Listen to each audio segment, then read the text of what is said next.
Le Nouvel Esprit Public, Philippe Meyer, bonjour.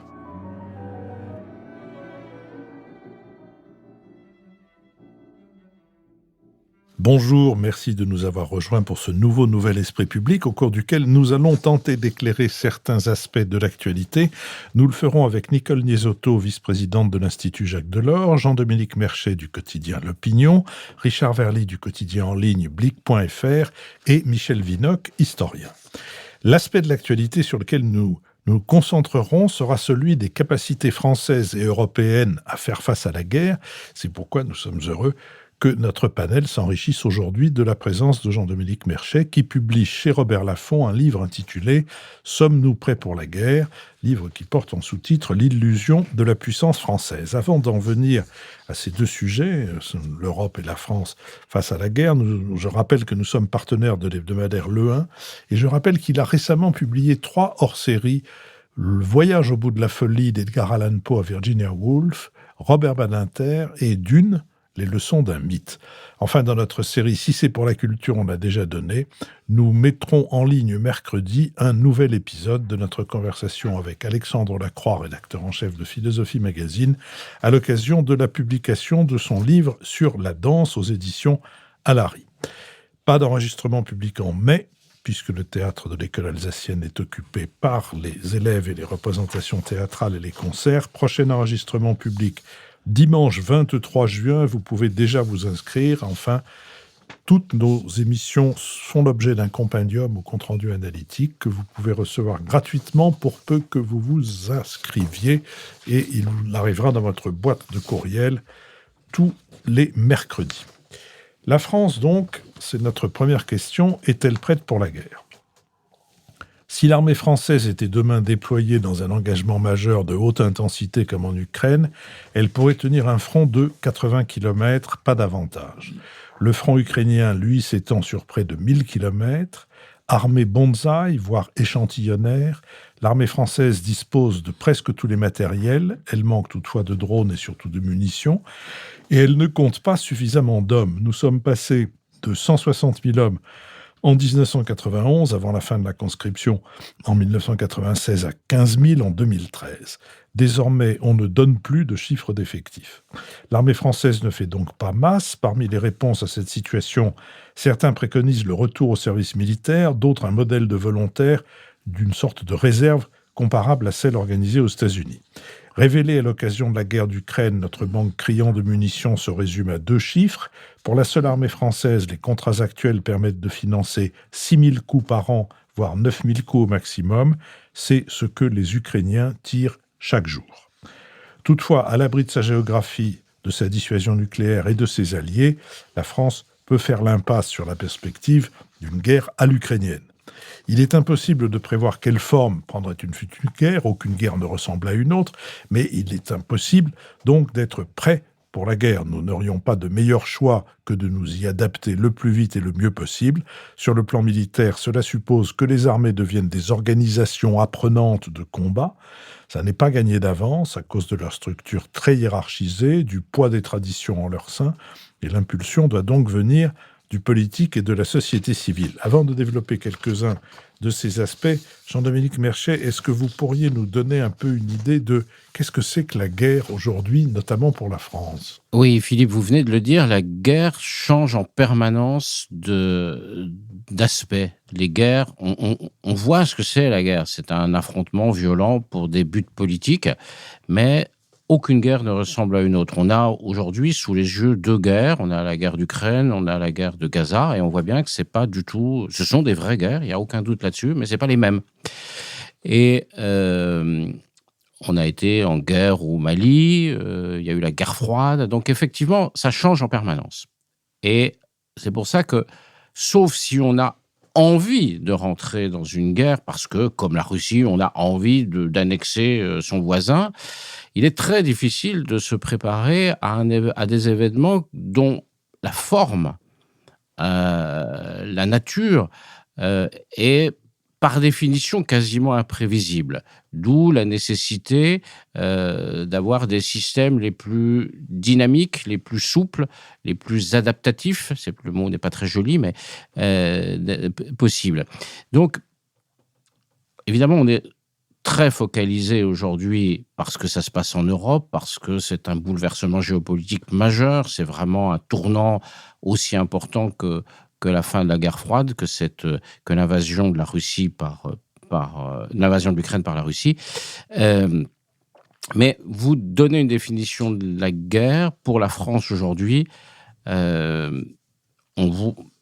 C'est quasiment mission impossible, donc je m'y risque pas. J'ai refusé dans ce livre de faire des scénarios fiction, de faire de la politique fiction en disant voilà, parce que c'est séduisant intellectuellement, c'est amusant à faire, mais on est à peu près sûr d'une chose, c'est que ça n'arrivera pas. Cependant, vous pointez des choses auxquelles on ne pense pas spontanément. Par exemple, en ce qui concerne les missions de la marine, les sous-marins actuels peuvent descendre jusqu'à 500 mètres, je crois, à peu près de profondeur. C'est rien du tout par rapport à la vulnérabilité des câbles qui sont décisifs, évidemment, pour nos communications et qui supposent de pouvoir descendre, si je ne me trompe pas, à 6000 mètres. Oui, alors ça, c'est un point... Avec les terminaux. Je veux dire, il y a là des choses... qui sont nouvelles. Non, ça, effectivement, c'est un point technique. En fait, en réalité, un sous-marin nucléaire qui descend jusqu'à 500 mètres, il n'a pas besoin d'aller plus profond parce que c'est déjà très profond en réalité. Surtout, ce dont il a besoin, c'est d'avoir une très très grande discrétion acoustique. Ça ne doit pas faire de bruit et ça ne fait pas de bruit. La preuve étant, il y a quelques années, 2 sous-marins nucléaires, un français et un britannique, se sont rentrés dedans en plein Atlantique parce qu'ils ne se sont pas entendus. Ça veut vraiment dire que ni l'un ni l'autre faisait de bruit ou avait des capacités de détecter. Donc, et aller au fond des mers pour faire des choses sur des câbles sous-marins ou autres, c'est une toute autre technologie, ce seraient des robots, et effectivement, là, on est dépourvu de ça, et c'est vrai qu'on investit dans ce domaine, ce qui coûte effectivement de plus en plus cher. Michel Vinocq. Jean-Dominique Merchet, vous avez écrit un livre à la fois éclairant et inquiétant. C'est le propre, je crois, d'un bon livre. Alors, vous rappelez cruellement que depuis 1815, depuis Waterloo, la France a connu infiniment plus de défaites que de victoires. Et ces défaites, ces déconvenues, ont été souvent le fait des états-majors, du commandement militaire, que l'on songe à Bazaine qui se rend en 1870, que l'on songe à Gamelin en 1940. Les politiques étaient désignés comme les coupables, mais en fait, c'était souvent, la plupart du temps, le défaut stratégique et tactique des états-majors. Or, dans votre ouvrage, vous faites allusion à nos chefs militaires d'aujourd'hui et vous signalez notamment qu'ils ne sont pas dans l'ensemble très partisans de la cause ukrainienne.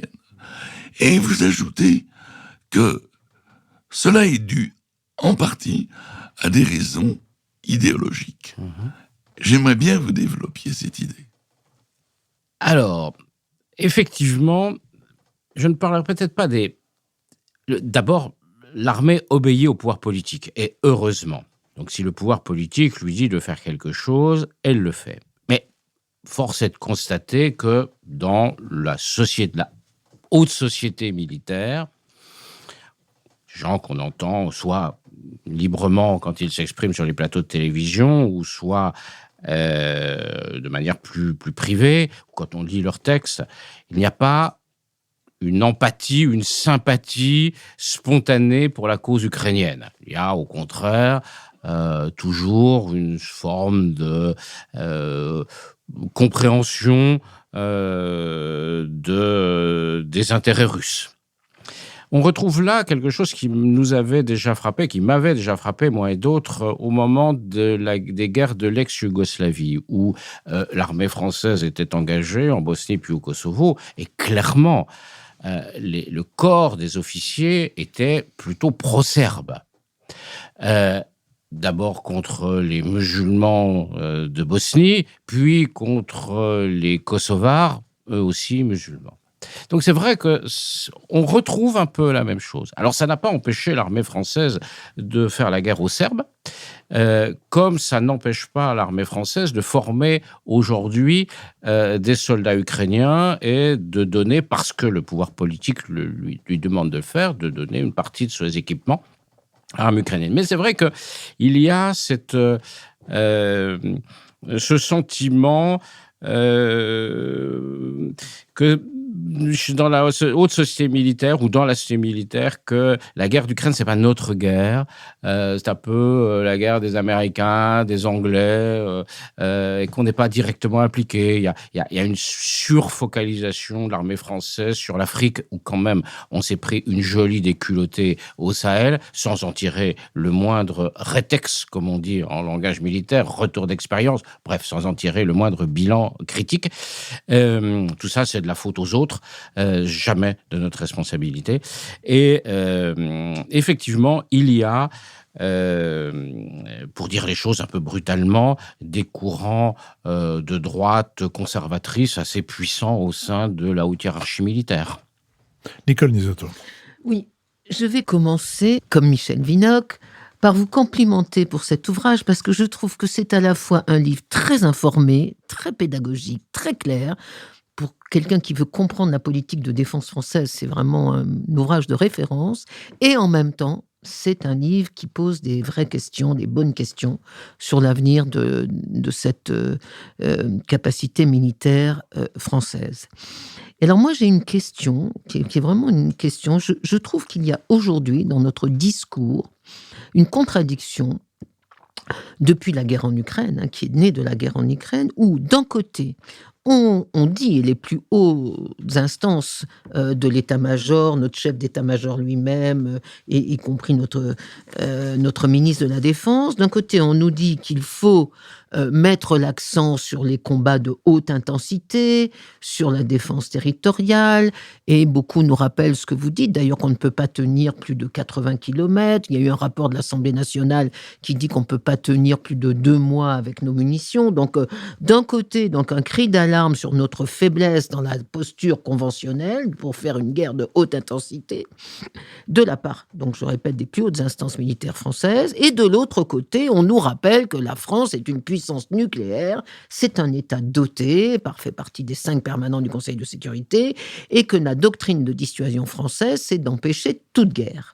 Alors moi, je trouve qu'il y a une contradiction. Soit on maintient la crédibilité de notre dissuasion nucléaire et, comme le président de la République l'avait dit un jour, c'est pas la peine que je paye pour une séquence conventionnelle aussi grande que celle que pourrait faire l'Allemagne parce que j'ai la dissuasion nucléaire.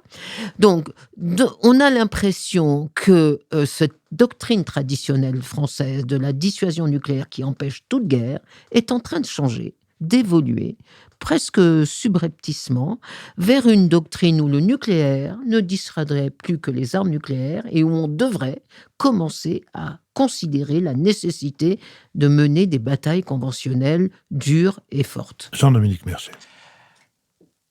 Oui, alors, c'est exact, Nicole, cette remarque est juste.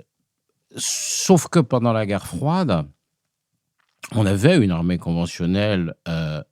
Les Occidentaux, les Européens, l'Alliance Atlantique avaient des forces conventionnelles extrêmement nombreuses pour faire face aux forces soviétiques et aux forces du pacte de Varsovie. L'un n'exclut pas l'autre.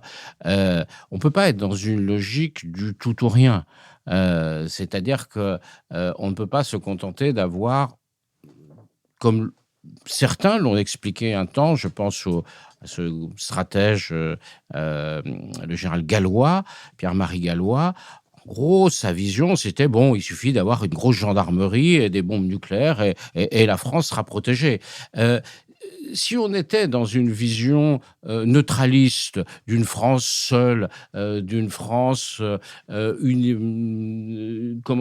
indépendante de toute alliance, hors de l'Europe, oui, ce serait peut-être faisable en disant, écoutez, venez pas nous toucher. Mais on est dans des systèmes, dans des réseaux d'alliances, on est en Europe, on est un membre fondateur de l'Union européenne, de l'Alliance Atlantique, et jusqu'à preuve du contraire, on va rester dans ces réseaux d'alliances. Et qu'on est donc obligé d'imaginer des scénarios dans lesquels, effectivement, on ne viendrait pas tout de suite à un affrontement nucléaire comme au moment de la guerre froide. La nouveauté, et c'est vraiment, vraiment très embêtant, c'est que pour la première fois en Europe, on voit une puissance nucléaire, la Russie en l'occurrence, qui a décidé de dépecer son voisin à l'abri de sa dissuasion nucléaire. C'est tout à fait nouveau. L'Union soviétique ne se comportait pas comme ça. L'Union soviétique était une puissance de statu quo en Europe depuis on va dire, le coup de Prague de 1948 et l'affaire de Berlin, le blocus de Berlin. Elle était devenue une puissance de statu quo. Vous êtes chez vous, nous sommes chez nous, venez pas nous embêter chez nous, on peut envoyer les chars à Prague et à Budapest autant qu'on veut, et puis faites ce que vous voulez de votre côté du mur. Là, donc la dissuasion nucléaire marche bien. Et il fallait appuyer cette dissuasion nucléaire sur des forces classiques. J'ai bien conscience de ne pas répondre totalement à la question. Mais là, on est sorti de ça avec une puissance explicitement révisionniste qui décide de bouleverser l'ordre européen à l'abri de sa dissuasion nucléaire, la Russie. Donc, effectivement, plus que jamais, je pense que la dissuasion nucléaire reste nécessaire. Mais il faut croire dans nos capacités de dissuasion. Et je crois qu'on a un peu perdu cette capacité de croire à nos capacités de dissuasion. Dès que Poutine monte à bord d'un bombardier stratégique, tout le monde ici panique en disant « Ah, il va y avoir la guerre ». Sauf que nous aussi, on a des moyens nucléaires. Nous aussi, on est capable de causer des dégâts très importants à la Russie. Mais, alors, faut-il avoir, et là je réponds directement à votre question, faut-il avoir des moyens conventionnels classiques importants ?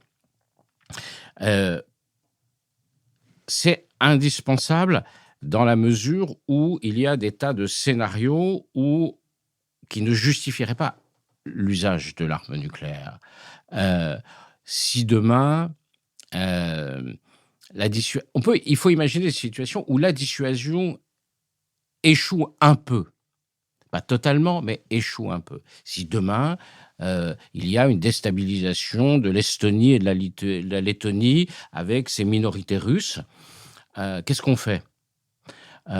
Est-ce que, avec des milices russes, avec des uniformes improbables, pas forcément avec marqué Rossia sur les épaules, mais voilà, qu'est-ce qu'on fait ?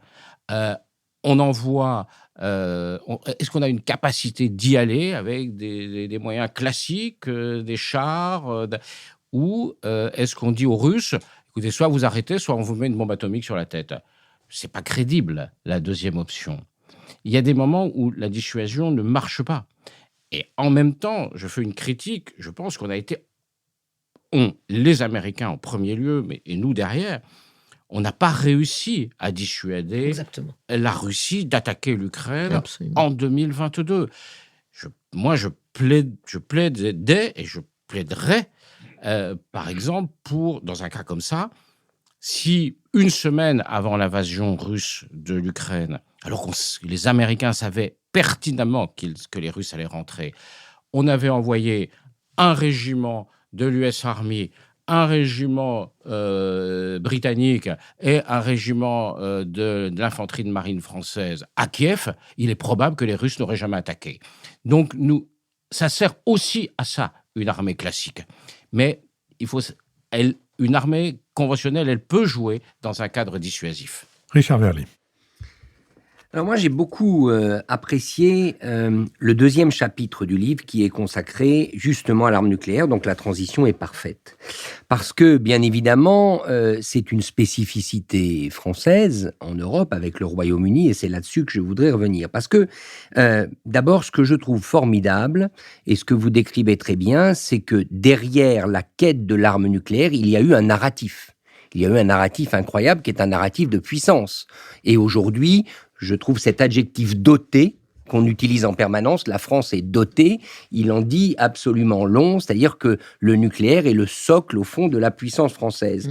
Et pour prolonger votre livre, moi j'avais 3 questions qui me sont venues à l'esprit. Premièrement, regardons un peu de l'autre côté de la Manche. Il y a une autre puissance nucléaire, le Royaume-Uni, dont on apprend qu'elle n'est plus capable de tirer des missiles de manière performante. Je crois que récemment, il y a eu plusieurs incidents. Donc, première question, est-ce que c'est vrai? Deuxième question, est-ce que ça pourrait arriver à la France, ce genre de problème, même si vous dites que ça a été une prouesse industrielle formidable, cette acquisition de l'arme nucléaire? Ça, c'est ma première question. Deuxièmement, un point que je n'ai pas trouvé dans le livre, mais peut-être que cela m'a échappé. Est-ce que la France a une doctrine en matière d'utilisation de cette fameuse arme nucléaire tactique, c'est-à-dire une arme nucléaire de plus petite taille qui permettrait de vitrifier une ville, voire un champ de bataille? On en parle quand même pas mal sur le théâtre ukrainien. Et enfin, troisième élément, et là le livre en parle, mais on peut prolonger la discussion, c'est ce partage de l'arme nucléaire que vous évoquez. Donc partager avec qui et sous quelles conditions, double clé, c'est possible, et double clé avec Berlin, puisque c'est ça naturellement qu'on a en tête. Voilà les trois questions sur le nucléaire. Jean-Dominique Mercier. Merci Richard. Je vais répondre dans l'ordre. Pour les Britanniques, oui, ils ont des vrais problèmes techniques, mais depuis longtemps. C'est pas ils ont raté 2 tirs successifs de missiles depuis leur sous-marin. C'est grave. C'est très grave. Nous, ça nous est arrivé aux Français. C'est arrivé il y a une dizaine d'années. Un missile est mal parti. Bon, voilà. Enfin, je rassure quand même tout le monde. Quand les missiles sont tirés, il n'y a pas d'armes nucléaires à bord.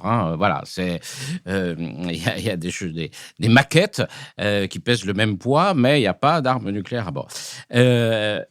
Oui. Et puis les Britanniques ne sont pas arrivés à refaire leur dernière génération de sous-marins nucléaires sans l'aide des Américains. Les missiles qu'ils tirent sont des missiles américains, des Tridents, etc., etc. Donc, le niveau technologique britannique est réellement inférieur au niveau technologique français. Ça, je crois qu'il ne s'agit pas de faire un cocorico quelconque, mais c'est une réalité objective. Je pense que notre dissuasion nucléaire, que ce soit en termes industriels ou en termes militaires, est d'un niveau supérieur à la dissuasion nucléaire britannique.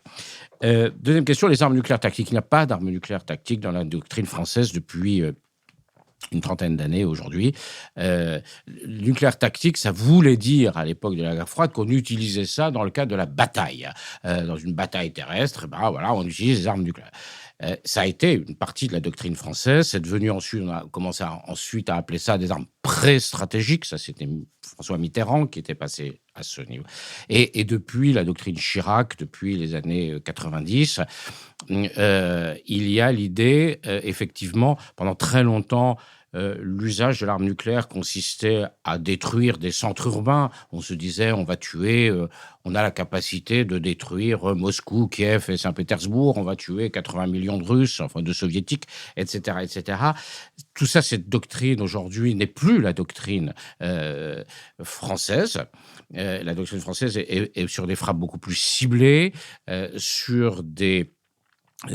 pour détruire avec des dégâts quand même considérables. Une arme nucléaire, une petite arme nucléaire française, c'est 300 kilotonnes, c'est-à-dire c'est 20 fois, un peu plus de 20 fois Hiroshima quand même. C'est de détruire des sites très particuliers. Et donc, nous n'avons pas, en France, d'armes nucléaires tactiques. C'est un choix politique. Nous n'utiliserions pas le nucléaire dans le cadre d'une bataille. Enfin, sur le partage nucléaire, que vous-même évoquez dans votre récent livre, oui, là c'est un point, une proposition que je fais qui suscite pas mal de réactions et de débats. Je pense que le nucléaire, la France, pays, État doté, c'est une situation qui nous isole en Europe.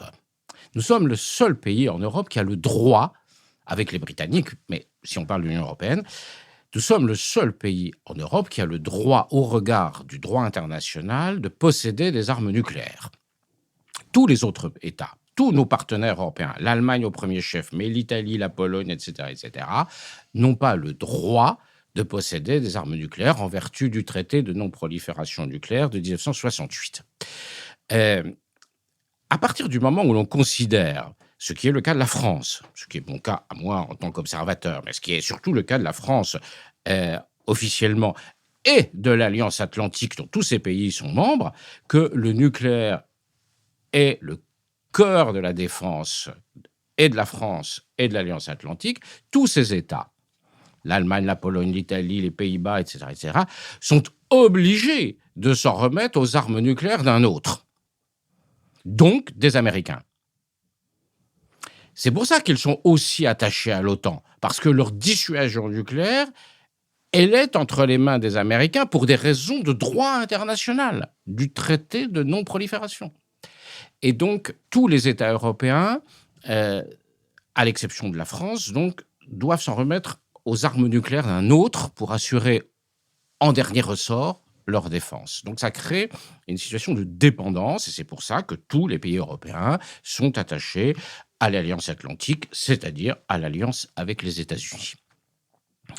Dans ce cadre-là, je pense qu'il faut que la France bouge. Nous avons effectivement investi des centaines de milliards, voire des milliers de milliards depuis les années 60 pour nous doter d'une dissuasion nucléaire crédible. Elle est crédible. Je pense qu'il faut que cet investissement, aujourd'hui, nous le rentabilisions politiquement dans le cadre européen. C'est pour ça qu'il faut aller plus loin que l'idée, ce qu'a répété le président Macron lors de son discours de Sorbonne 2, que le nucléaire participait évidemment à la défense du continent européen, de l'Europe. Il faut aller plus loin, et c'est pour ça qu'il faut aller vers des solutions de partage. Ça existe, les Américains le font. Les Américains mettent des armes nucléaires en Allemagne, en Italie, en Belgique, aux Pays-Bas, avec des avions de ces pays. Ils gardent une clé, c'est eux qui gardent la clé. Je pense qu'il faut qu'on réfléchisse à des solutions comme ça. Pourquoi pas, par exemple, mettre sur une base polonaise des armes nucléaires françaises, sous contrôle français, mais sous contrôle mixte d'une certaine manière, avec les Polonais qui auraient aussi une clé, et en tout cas qui auraient l'avion pour les tirer. Donc il faut qu'on propose des choses comme ça. Il ne faut pas arriver avec un plan en disant « Regardez les gars, on va remplacer les États-Unis ». C'est une forme, c'est pas une assurance vie, c'est une assurance vie complémentaire. Puisque nous sommes sur ce sujet européen, passons donc à notre deuxième partie, qui est l'Europe est-elle prête pour la guerre ? La Russie consacrera cette année, du moins on le croit, 6% de son PIB à la défense. L'Union européenne dépense en moyenne moins que l'objectif fixé par l'OTAN, c'est-à-dire 2% du PIB.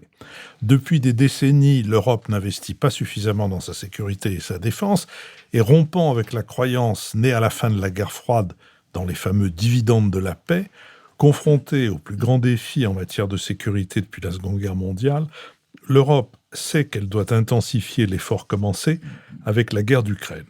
L'industrie européenne de la défense a augmenté ses capacités de production de 50%. Elle doublera sa production de munitions pour atteindre plus de 2 millions d'obus par an d'ici la fin de l'année prochaine.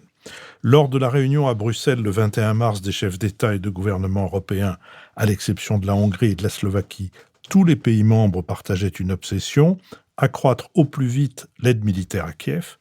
L'Union européenne vit un moment de bascule qui l'amène à envisager des initiatives encore inimaginables il y a peu.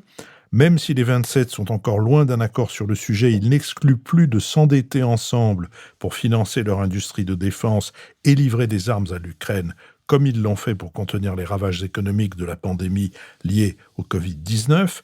Les 27 ont eu un premier échange sur la stratégie de renforcement des industries européennes de défense, présentée début mars par la Commission. Ils ont demandé à la Banque européenne d'investissement, qui aujourd'hui ne peut financer que des équipements à double usage militaire et civil, d'adapter sa politique de prêt à l'industrie de la défense. Ils demandent donc à la Commission d'explorer toutes les options et de leur remettre un rapport sur le sujet en juin. L'exécutif communautaire a les mains libres pour étudier la possibilité d'un nouvel emprunt des 27. Les États membres ont dépensé 100 milliards de plus pour leur défense depuis le début de la guerre, rappelle la présidente de la Commission européenne, Ursula von der Leyen. La première ministre estonienne, Kaja Kallas, a lancé l'idée d'un fonds pour la défense de 100 milliards d'euros, financé par une dette commune. L'initiative a fait des émules, notamment à Paris et à Varsovie. Dans une lettre commune envoyée au vice-président de la Commission européenne, Josep Borrell, le 20 mars, le ministre français des Affaires étrangères, Stéphane Séjourné, et ses homologues lettons lituaniens, estoniens, portugais et roumains, argumentent, je cite, « Face à la pandémie de Covid-19, nous avons agi avec solidarité et mis en place des instruments sans précédent. Face à l'agression de la Russie, nous entrons également dans l'histoire. À ce stade, l'Allemagne ne peut pas être considérée comme étant sur cette ligne. » Jean-Dominique Merchet. Alors, est-ce que l'Europe est au niveau ? L'Europe dépense beaucoup d'argent, en fait, pour la défense, déjà, mais surtout, elle le dépense très, très mal. On a 27 armées, là où les Américains, qui dépensent... Pour aller vite, au sein de l'Alliance Atlantique, l'Europe, c'est un peu moins d'un tiers des dépenses militaires. Les Américains, c'est un peu plus des 2 tiers, à peu près 70%. Mais les Américains ont une dimension mondiale. Ils sont présents dans le Pacifique, ils sont présents dans le monde entier. Et puis, disons qu'ils n'ont pas un système très économique dans leur façon de dépenser leur argent. Ils dépensent beaucoup, beaucoup pour des choses qui pourraient sans doute coûter moins cher. Mais peu importe. Donc, les Européens dépensent mal leur argent parce que, on entretient des systèmes concurrents, des armées, à chaque fois avec des écoles militaires, à chaque fois avec des états-majors. Et si on rationalisait ça, qu'on accepte de faire des choix, qu'on accepte de dire, on arriverait sans doute à faire des économies sans une augmentation très forte, même si c'est des budgets à la défense. Moi, je ne pense pas qu'on puisse augmenter de manière considérable le budget français de la défense, qui déjà augmente beaucoup. Emmanuel Macron aura doublé quasiment en 10 ans les dépenses pour, au fond, ne pas changer l'équation stratégique. Pourquoi ? Parce que... maintenir le modèle tel qu'on a, ce que j'ai appelé une armée bonsaï, où on est comme l'armée américaine, mais en tout petit, en quelque sorte, ça coûte de plus en plus cher parce que les technologies sont de plus en plus chères, parce qu'il faut aller dans des endroits où on n'allait pas. Vous parliez tout à l'heure, Philippe, des fonds sous-marins, l'espace, la lutte d'influence, le cyber, etc. etc. Donc il faut... Je ne pense pas qu'un pays qui a 3 000 milliards d'endettement public peut se permettre d'avoir une augmentation considérable de ses budgets à la défense. Donc, il faut essayer de raisonner à volume constant, en augmentant un peu, ça et là, et surtout que tous les pays européens contribuent. Il y a des pays qui sont vraiment en dessous. L'Italie, l'Espagne ne jouent pas le jeu. Il est anormal que l'Espagne soit à 1% de son PIB, alors que la Pologne est à 3 ou 4. Je veux dire, soit on est solidaire, soit on ne l'est pas. En l'occurrence, certains pays sont moins solidaires que d'autres. Michel Vinocq. La France, malgré ses faiblesses en matière d'armement, ses retards, est devenue la 3e exportatrice du monde en matière d'armes. Alors, c'est évidemment très bon pour la balance commerciale. C'est bon aussi pour la production d'armement qui a besoin, dans beaucoup de cas, d'un espace commercial capable de justifier, de rentabiliser cet armement. Mais vous dites, et c'est une réflexion qui mérite attention, je crois, qu'en exportant beaucoup, et surtout au-delà de l'Europe, la France peut devenir tributaire de ses clients. Alors, est-ce que vous pouvez concrétiser un peu cette idée ? Ben oui, vous savez, tant qu'on vend... vous l'avez rappelé, Michel Vinocq, qu'on a impérativement besoin d'exporter pour entretenir notre industrie d'armement. Et entretenir notre industrie d'armement, c'est pas un luxe, parce que si on n'a pas une industrie d'armement, on achètera les armements là où ils sont, c'est-à-dire aux États-Unis. Si on a un Rafale, qui est un excellent avion, c'est parce qu'on est capable de l'exporter. Et si on avait décidé de ne pas l'exporter, soit il nous aurait coûté 2 fois plus cher, soit aujourd'hui, on aurait des avions américains, des F-16 et des F-35. Donc c'est un choix politique. Il me semble que la France fait un bon choix en disant on garde une industrie nationale, et pour garder une industrie nationale, il faut exporter. Mais c'est vrai que ça a des effets pervers. Au-delà de la question morale, parfois, d'exporter à des pays qui ne sont pas toujours extrêmement sympathiques, fréquentables, etc. C'est vrai qu'on devient dépendant, et surtout que les pays attendent de nous un certain nombre de choses, les clients attendent de nous un certain nombre de choses, d'engagement stratégique à leur côté. Vous voyez, je veux dire, prenons un exemple, l'Inde. Grand partenaire stratégique, grand client de la France, enfin client important de la France en matière d'armement. Il est essentiel pour des raisons géopolitiques que l'Inde soit plutôt du côté occidental que du côté russe et surtout du côté chinois. Donc c'est bien de la maintenir. En même temps, vous voyez, on sent bien que nos gouvernements sont assez, complaisants avec les évolutions du régime hindouiste assez dur de ce qui se passe. Parce que ce qui se passe en Inde autour du Premier ministre Modi, c'est une forme de nationalisme religieux, pas forcément très sympathique. C'est pas grave. Quand on va en Inde, quand le président français va en Inde, on embrasse le Premier ministre Modi comme on n'oserait sans doute pas embrasser un dirigeant chinois. Voilà. Même chose avec un certain nombre de pays arabes. Je pense à l'Égypte, dont le régime, lui aussi, n'est quand même pas un modèle de vertu démocratique et de liberté démocratique. Eh bien, ce sont de bons clients. Donc, une nouvelle fois, le client est roi. Et quand le client veut quelque chose, ou surtout ne veut pas quelque chose, on respecte ses desiderata. Ça limite évidemment la portée de notre diplomatie. Est-ce qu'il y a des effets concrets, historiques, à l'ONU ? À l'ONU, dans ce cadre, ouais. N'est-ce pas, d'une semi-dépendance des... Regardez, à l'ONU, je ne sais pas, mais par exemple, on a des accords de défense très forts, sans doute très impliquants, si les choses se dégradaient, avec les Émirats arabes unis. On a une base militaire là-bas, ils achètent du matériel français. C'est un État qui est... Les accords ne sont pas publics. Il faut le dire, les accords ne sont pas publics. Nous ne savons pas jusqu'à quel point nous serions engagés, mais il est clair que nous le serions beaucoup.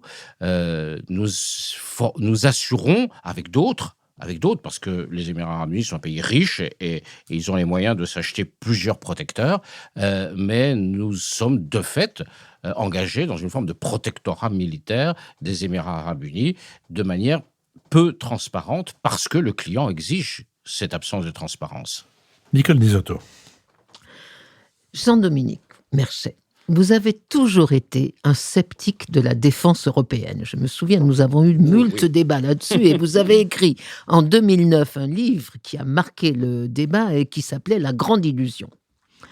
Aujourd'hui, le monde change, à l'Est à cause de la menace russe, à l'Ouest peut-être à cause du désengagement américain, et le thème de la défense européenne est devenu aujourd'hui un thème à la mode. Tout le monde s'y met, y compris les plus atlantistes de nos partenaires, les Suédois, les Finlandais, les Néerlandais, enfin bon bref. Alors, ma question simple est, premièrement, est-ce que vous changez d'opinion ? Est-ce que sur la défense européenne aujourd'hui, vous pouvez articuler une analyse qui ne soit pas aussi négative que celle de 2009 ? Et petite annexe à cette question, pour en revenir à la question de la dissuasion nucléaire européenne, ou élargie à l'Europe, dont vous parlez dans votre ouvrage. Tous les présidents de la République, pratiquement, l'ont proposé depuis Mitterrand. Mitterrand, Chirac, Sarkozy, Macron, ont proposé à nos partenaires européens de discuter de la dissuasion européenne. On n'a jamais été très clair dans ce qu'on proposait, mais ils ont toujours été très clairs dans leur réponse, c'est-à-dire qu'il n'y avait même pas de réponse. C'est pas qu'ils disaient non, c'est pas qu'ils ne voulaient pas, ils n'ont même pas répondu. Autrement dit, l'idée d'une extension, d'un partage, là vous allez jusqu'au partage, de la garantie, de la dissuasion nucléaire française par nos partenaires européens, ou même ne serait-ce que par l'Allemagne, moi, me paraît en tout cas totalement hors de propos parce qu'ils ne veulent surtout pas affaiblir, ce que vous dites vous-même, la dissuasion américaine dont ils profitent encore. Et donc, quel est l'intérêt, je n'ai jamais vraiment compris, de la France de proposer l'extension de sa garantie à des pays qui n'en veulent pas? Jean-Dominique Merchet. Alors, je vais commencer par cette question. Les Européens, nos voisins européens ont toujours soupçonné la France, pas toujours d'ailleurs sans fondement, de vouloir remplacer les États-Unis, d'être le protecteur de l'Europe. Ça, c'est impossible à entendre pour tous les Européens. Donc, il faut absolument sortir de cette logique. Il n'y aura pas de défense européenne à la place de l'Alliance Atlantique. Je reviendrai sur la première question. Pour ce dont nous parlions, parce que la défense, elle est nucléaire, et que ce n'est pas la dissuasion française qui peut remplacer la dissuasion américaine. C'est pour ça que je propose, j'avance l'idée de fournir non pas quelque chose à la place de la défense américaine, de la protection américaine, mais en complément.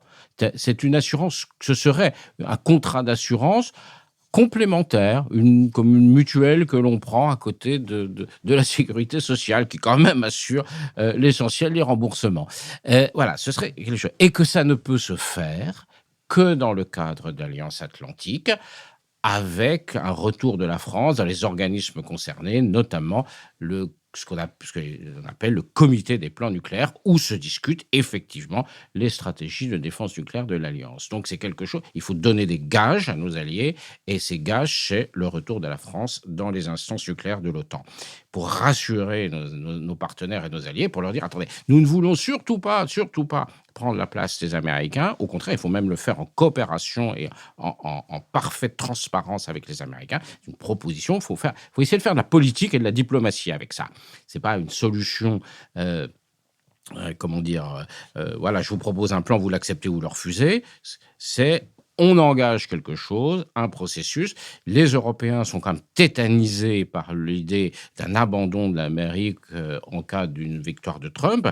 Mais de toute façon, si ce n'est pas cette fois-ci, ce sera la fois prochaine. Les Américains, de toute façon, ne se seront préoccupés pour la génération qui vient que de la Chine. Et donc, de toute façon, il faut que les Européens prennent en charge. Alors, la défense européenne, oui, j'avais écrit ce petit livre en 2009, si ma mémoire est bonne, dans une collection de pamphlets. Donc, le ton était vif. Je reste convaincu que l'Union européenne, en tant qu'institution, ne sera jamais une puissance militaire. Et je reste convaincu que la défense de l'Europe ne peut pas reposer sur autre chose à vision humaine que sur l'Alliance Atlantique et sur l'OTAN. Voilà. Je pense que, oui, il serait fou de nier que des évolutions ont eu lieu, notamment en termes de préoccupations industrielles, de puissance industrielle, notamment depuis 2 ans, de l'Union européenne, de la Commission européenne, qui fait des efforts, mais on n'est absolument pas au niveau de ce qu'est l'Alliance Atlantique. Mais Richard Dominique, ceci n'empêche pas cela. Ceci n'empêche pas cela. Non, ceci n'empêche pas ça. Une défense européenne qui n'existe pas aujourd'hui, oui, à côté, avec l'Alliance Atlantique. La question, c'est justement ça. C'est en fait à côté ou avec. Les Français ont toujours été soupçonnés de vouloir construire une défense européenne contre l'OTAN. C'était le pari qu'avait fait Nicolas Sarkozy du retour dans l'OTAN en disant on rassure les Européens en rentrant dans l'OTAN et on va pouvoir avancer sur la défense européenne. Le pari n'a pas réussi parce que d'abord nous ne nous sommes pas vraiment réinvestis de manière très dynamique au sein de l'OTAN et le soupçon est permanent. Quand le président dit encore lors de son discours de la Sorbonne 2, la dissuasion nucléaire française participe à la défense de l'Europe, oui, les autres disent vous êtes gentils, mais et nous, quand c'est qu'on donne notre avis sur votre dissuasion nucléaire française, ils sont ils sont pas associés à ça. Alors on dit oui, mais on veut bien discuter. Pourquoi vous venez pas visiter la base des sous-marins nucléaires à l'île Longue, ou pourquoi vous nous envoyez pas quelques avions pour escorter les ravitailleurs en vol lorsqu'on fait des exercices. Enfin, on parle pas de ça. On parle d'accrocher des bombes nucléaires sous des avions. Et eux comprennent bien ce que ça signifie. Et on n'est pas, franchement, les propositions françaises n'ont jamais été au niveau qui permettait à nos alliés de se poser sérieusement la question. Richard Verly. Alors moi, je voudrais rajouter un mot au titre de votre livre. Vous écrivez « Sommes-nous prêts à la guerre ?» Ma question sera simple. Sommes-nous prêts déjà à l'économie de guerre ? Parce qu'Emmanuel Macron, dans le discours du 25 avril que vous avez cité, s'est prononcé pour une préférence européenne dans l'achat d'armes. Encore faut-il les produire. Qui va les produire? Où on va les produire? Est-ce que c'est possible aujourd'hui d'imaginer une économie de guerre européenne, et quelle place peut être celle de la France? Et j'ajouterai à ça une question qui n'a rien à voir, elle est tout à fait psychologique. Que pensent les Américains de l'armée française? Je pense que les Américains ont une certaine admiration pour l'armée française, parce que l'armée française est capable de faire des choses avec assez peu de moyens que les Américains seraient capables de faire avec beaucoup plus de moyens. Donc, il y a une forme de respect. Voilà. Les auditeurs de l'émission doivent le savoir, on a quand même professionnellement, une des meilleures armées du monde. Il ne faut pas se tromper. Elle est compétente, elle est efficace. Elle a des énormes manques, elle ne peut pas faire la guerre longtemps et beaucoup, mais pour ce quoi elle a été faite depuis 30 ans, c'est-à-dire une force expéditionnaire capable de réaliser des missions comme elle avait depuis 30 ans, elle a une certaine efficacité. Donc je pense qu'il y a un respect professionnel pour l'armée française c'est sans doute l'armée la plus professionnelle d'Europe aujourd'hui, bien au-delà, par exemple, des Britanniques qui ont beaucoup décliné. La première question portait sur l'économie de guerre. Richard, c'est ça. Alors, oui, en théorie, on devrait avoir une industrie capable de produire tous les armements dont on est capable. Bon, sauf que, nous sortons d'une génération au moins 30 ans de désindustrialisation de la France, et on en paye le prix. On en paye le prix aujourd'hui dans l'armement, comme on en a payé le prix au moment du Covid, d'abord avec ces ridicules masques qu'on était incapable de fabriquer, puis surtout avec les vaccins qu'on a été infoutus de fabriquer. La désindustrialisation, elle est là. On a des restes en matière d'armement, on a de beaux restes en matière d'armement, mais quand même, on touche du doigt un certain nombre de choses. Par exemple, qu'on n'était plus capable de produire de la poudre. Or, la poudre, c'est utile pour tirer un coup de canon. On n'en produisait plus. Alors, on reconstruit les usines, etc., etc. Mais la désindustrialisation, elle est là. Quant au fait d'avoir comme on dit, Buy European Act, c'est-à-dire la capacité d'acheter européen, l'exigence d'acheter européen, elle se heurte à une vraie difficulté politique avec nos alliés.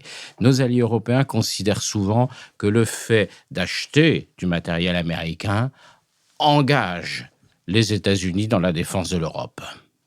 Et ça, c'est quand même difficile de leur dire « Non, les gars, vous n'allez pas acheter des F-35 américains, alors que le F-35 est un facteur d'intégration, je veux dire, au sens propre, puisque les systèmes électroniques, les systèmes informatiques du F-35 font qu'ils sont connectés en permanence avec le système américain.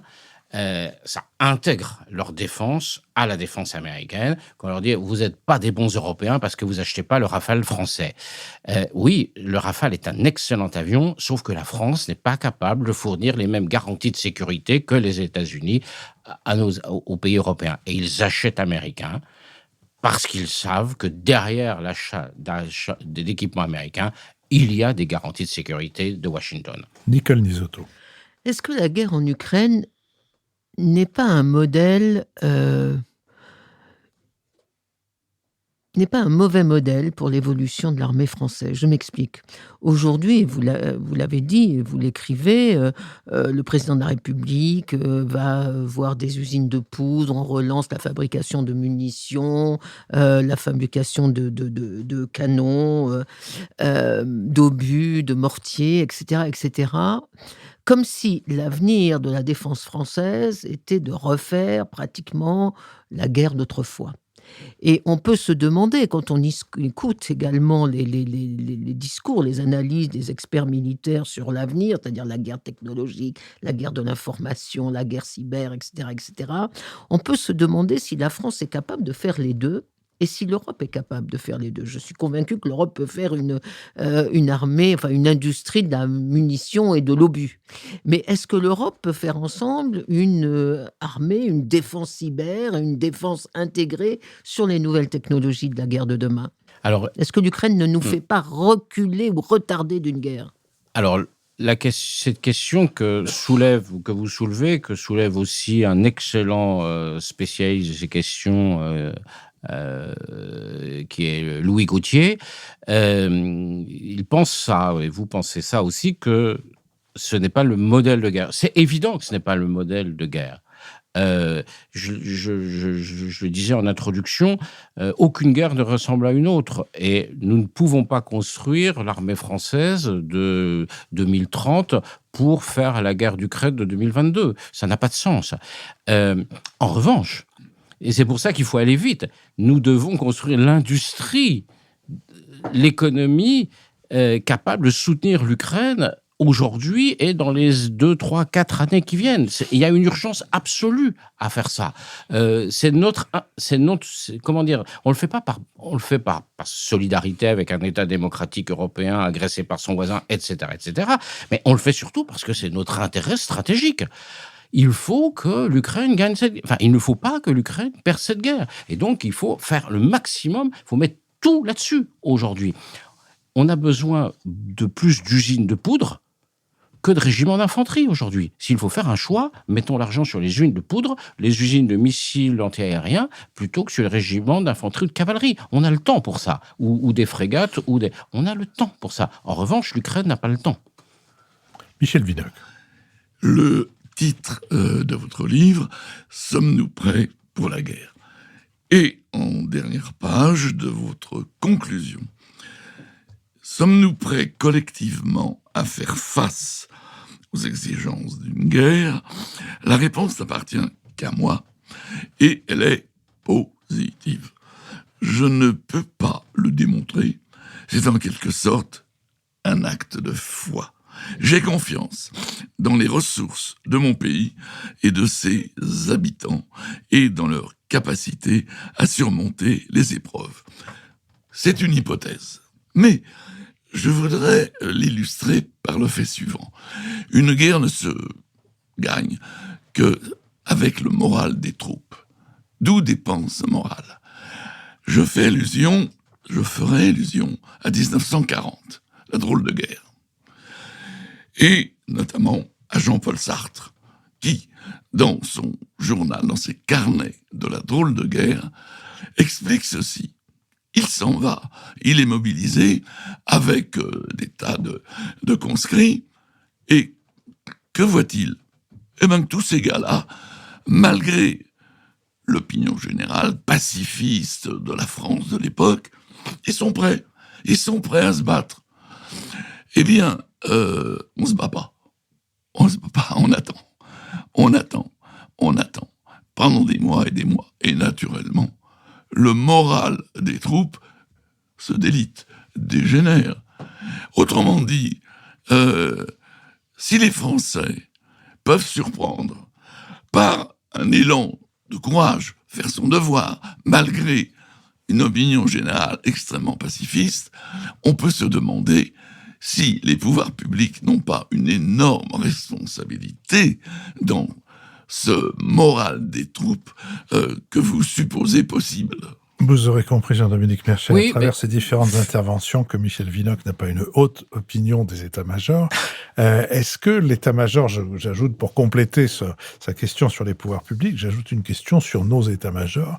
Après tout, depuis le général Pierre de Villiers, qui d'ailleurs est depuis passé au service d'une société américaine, si je ne me trompe pas, comme consultant, jusqu'aux propos, je dirais, très sceptiques du précédent chef d'état-major général, je pense que la question mérite d'être posée et pour le pouvoir politique et pour l'état-major militaire. Oui, absolument. J'ai plus confiance dans les ressources du peuple français que de ses dirigeants, qu'ils soient politiques et militaires, pour être assez direct dans ma réponse.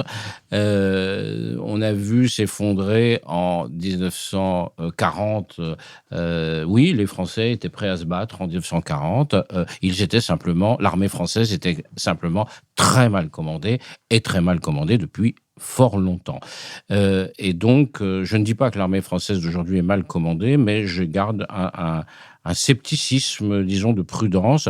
Je crois effectivement, vous l'avez dit, c'est un acte de foi. Je ne fais pas partie des déclinistes pensant que notre pays est foutu, que tout part à volo. Je ne fais pas du tout partie de ça.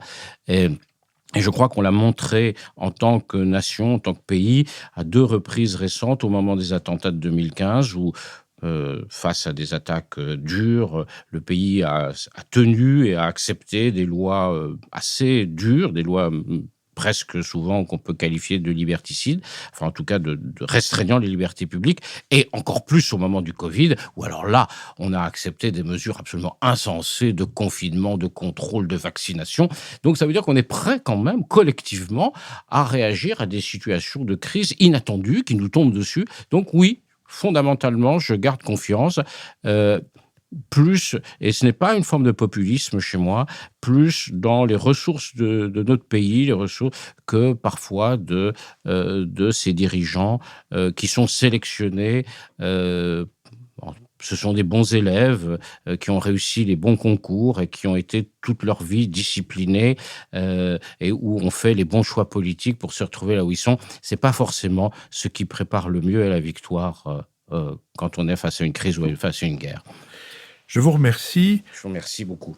Je voudrais juste dire que l'opération de recherche des contributions à notre podcast continue, que je remercie ceux qui ont répondu très rapidement, que j'en donnerai des nouvelles dès que je serai en mesure de le faire, je veux dire des nouvelles à caractère définitif, mais que d'ores et déjà, je rappelle d'une part que cette opération continue, et d'autre part que ceux qui ont déjà contribué peuvent peut-être autour d'eux faire savoir que les contributions de leur entourage seront bien accueillies.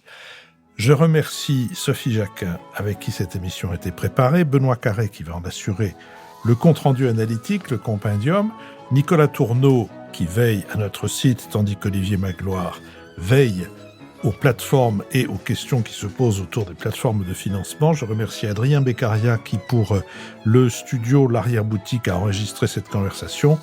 Julien Neuville et Nouvelles Écoutes qui produisent le Nouvel Esprit Public. Et je vous donne rendez-vous dimanche prochain pour un Nouvel Esprit Public.